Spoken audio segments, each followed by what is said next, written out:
Hey, bonjour tout le monde, j'espère que vous allez bien, bienvenue dans une nouvelle série de vidéos. Et cette nouvelle série de vidéos va s'intéresser à Bentos, donc un outil de processing, de streaming de data.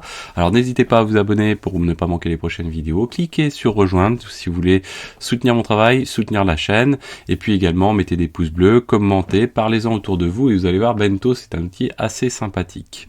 Alors pourquoi est-il assez sympathique? Donc comme je vous disais, il permet de faire du streaming de données, plus globalement, et va permettre dans certaines infrastructures même de se passer de développement proprement dit et de simplement coder via du YAML, c'est-à-dire de manière extrêmement descriptive.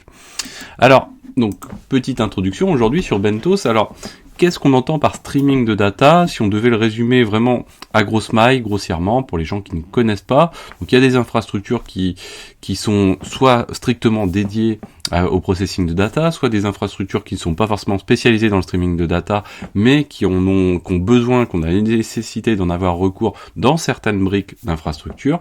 Et ça repose sur quoi finalement? Ça repose sur prendre une donnée entrante, donc la récupérer de différentes manières, ça peut être sur du bucket S3, ça peut être sur des bases de données, ça peut être sur des queues, des streaming de logs, des commit logs type Kafka, de différentes manières vraiment. Il y a beaucoup de manières des requêtes HTTP par exemple, etc. Donc vraiment beaucoup de manières d'input, d'entrée d'un côté. Derrière, au milieu, on va chercher à transformer cette donnée, donc la processer, ça veut dire la retravailler, éventuellement ce qu'on appelle de manière un petit peu plus à la mode, hydrater la donnée, c'est-à-dire lui redonner des informations, la compléter, la transformer également, donc changer son mode, de valorisation, peut-être des fois faire des agrégations, n'en retenir qu'une partie, bref, vraiment beaucoup de choses intéressantes en matière de transformation de data.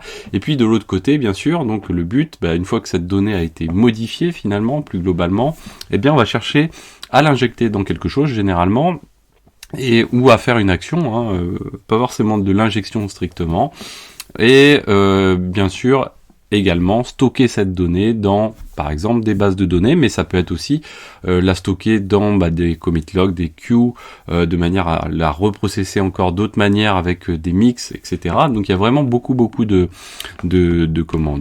choses, d'architecture assez hétérogène dans ce domaine-là, et c'est important d'avoir un petit peu en tête ces éléments-là. C'est pour ça aussi que je trouve intéressant ce sujet sur la chaîne, de manière à se diversifier un petit peu, et vous allez voir que ça fait appel à d'autres notions. Alors notamment dans ces notions-là, on a déjà vu, il y a une playlist dédiée à ELK assez globale avec du Filebit, du Logstash, donc on a vu ces éléments-là.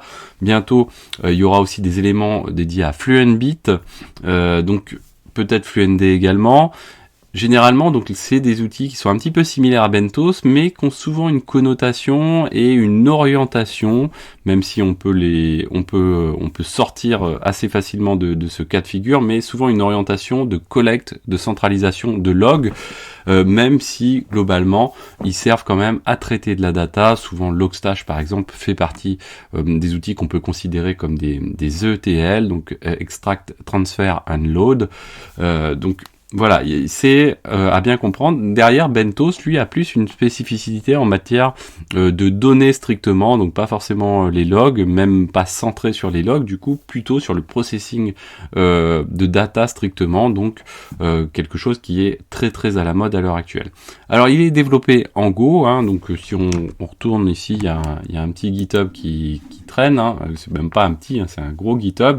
C'est un projet qui vit vraiment beaucoup, qui a le vent en poupe à l'heure actuelle, et donc il est développé en Go, donc ça relève aussi d'un autre intérêt, parce que ça a une consommation, une empreinte relativement faible.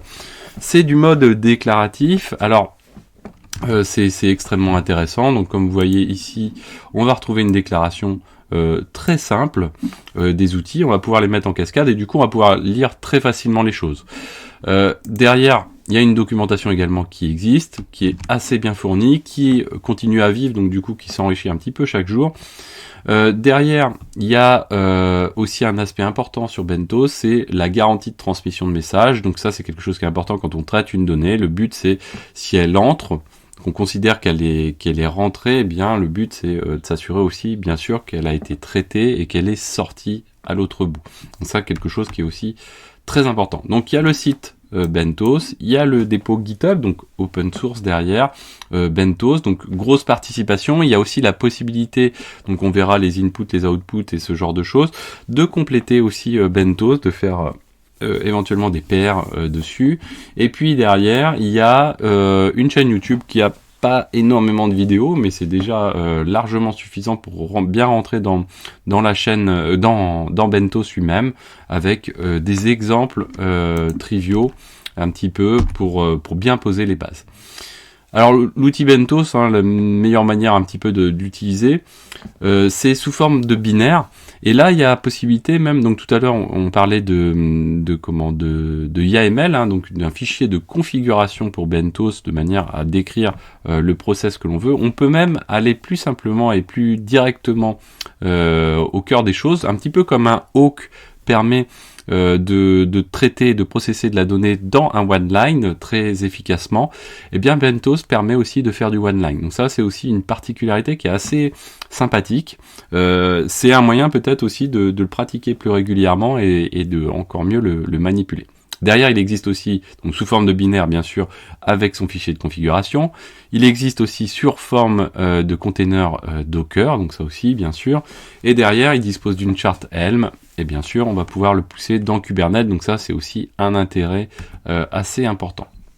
Alors, comme tous ces outils, on a listé Logstash, Fluentbit ou autres, on retrouve toujours le même, alors pas forcément toujours les mêmes termes, même si globalement c'est assez souvent les mêmes termes, mais en tout cas toujours les étapes, les 3 étapes on va dire maîtresses, les inputs d'un côté, la partie processeur, donc ça c'est le terme qu'utilise Bentos spécifiquement, donc pour processer la donnée, et puis la partie output, donc la sortie de la donnée, donc ça, une fois qu'elle a été transformée, sa valorisation via le stockage, etc.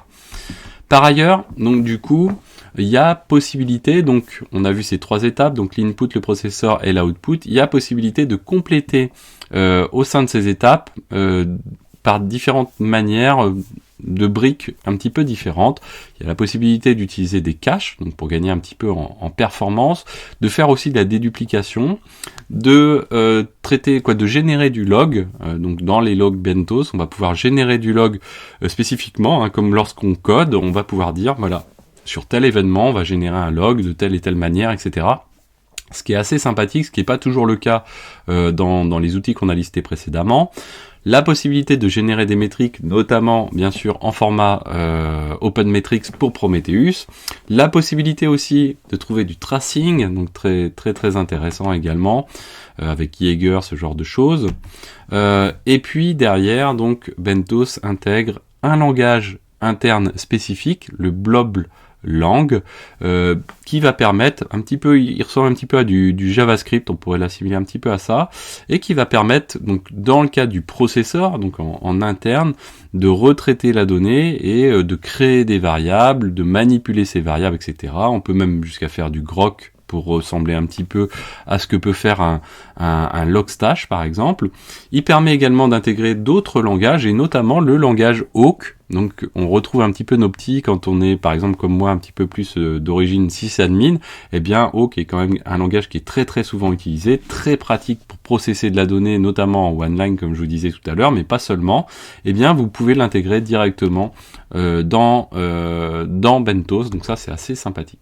Alors encore, Bentos apporte d'autres éléments qui sont assez intéressants. On va voir au tout début comment l'utiliser via des configurations en mode, je dirais, manuel, c'est-à-dire vraiment on va éditer nous-mêmes proprement le fichier YAML, mais Bentos dispose de Bentos Studio, on va dire, qui est un outil d'aide et qui est graphique, qui est un outil d'aide à la mise en place de cette configuration, voire même d'interagir directement avec les objets, que ce soit en input ou en output par exemple, ou en termes de processing de data, notamment avec des interactions directes sur des services de cloud provider. Par exemple, si on dispose d'un cloud provider type AWS ou autre, on va pouvoir interagir directement avec des outils managés directement de ces clouds-là, se brancher avec le studio directement dessus et pouvoir interagir directement dessus via cette interface pour pouvoir voir notre stream fonctionner